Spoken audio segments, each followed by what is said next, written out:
در یک سال اخیر عثمان اکبرов را مقامات انتظامی تاجیکستان 3 دفعه بازداشت کرده اجباراً ریشش را تراشیدند. زارلام بودم وقتی کورمند را مرا من کرد خمیدم و اومدن دویدم مرا چیکردن اونجا تو را گرفتن گفتم فلانی تو ریش داری خیلی گفتم ریش داریم که گامیو خیابون چی نیستیم بردن عدالت اونجا بیانات گرفتن صورت گرفتن آوردن در چین تو دا اما مارش ما که گرفت اگه ندونی شما که پاس تکا بود بعد بردن در پریما خد مجبور چیکردن که رشته چیکن ما گفتم که اون قزورا تعالو کردن گفت که نه حجت را ندادن گفتن تو رشته نگیری برای ما در گم میشه گفتم خیلی اگه قانون یگون چی نیست ما الحمدلله چیم گفت که نه دا دعوت هم مجبور بعد گرفتن نلاوی قطیپان رشته داشتن جواب دادن. منابع وزارت کارهای داخلی تاجیکستان میگوید افرادی که ریش‌های شبهناک دارند تحت نظارت گرفته میشوند. دوام 2 سال اخیر مردهای ریشدار بیشتر از سالهای گذشته مورد شبهه مقامات انتظامی و پرسش و سنجش قرار داشتند. با باور این منابع اکثر آنهایی که به شیوه‌های غیر معمولی ریش میگذارند عقیده‌های افراط‌گرایانه دارند. مقامات افراد ریشداری شبهناک را با شیوه‌های گوناگون مشخص میکنند.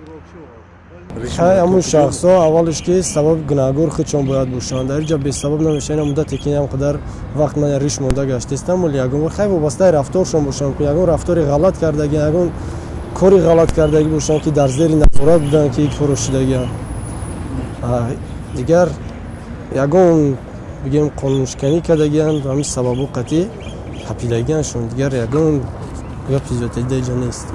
روحانیان اسلام ریش را سنت و گذاشتن آن را حتمی می‌دانند اما میگویند طبق مذهب حنفیه معیار آن نه بیشتر از یک مشت است.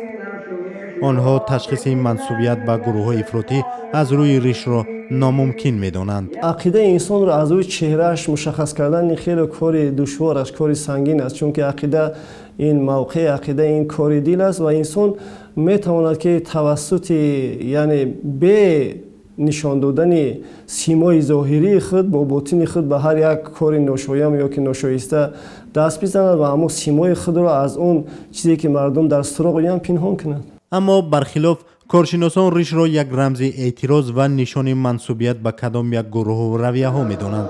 با گفته آنها ریش های غیر معمولی بیشتر سیاسی اند نه سنتی.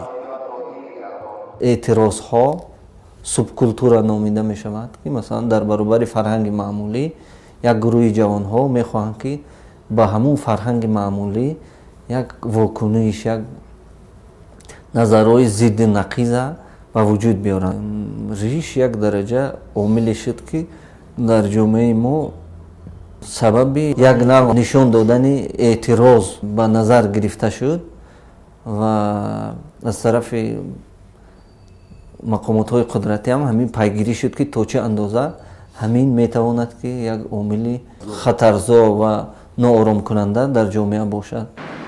مقامات انتظامی تاجیکستان از طریق اجباری تراشیدن ریش ساکنان را رد میکنند اما اکثرا قضیه های زیاد رسانه‌ای شدند که بر ریش ارتباط میگیرند.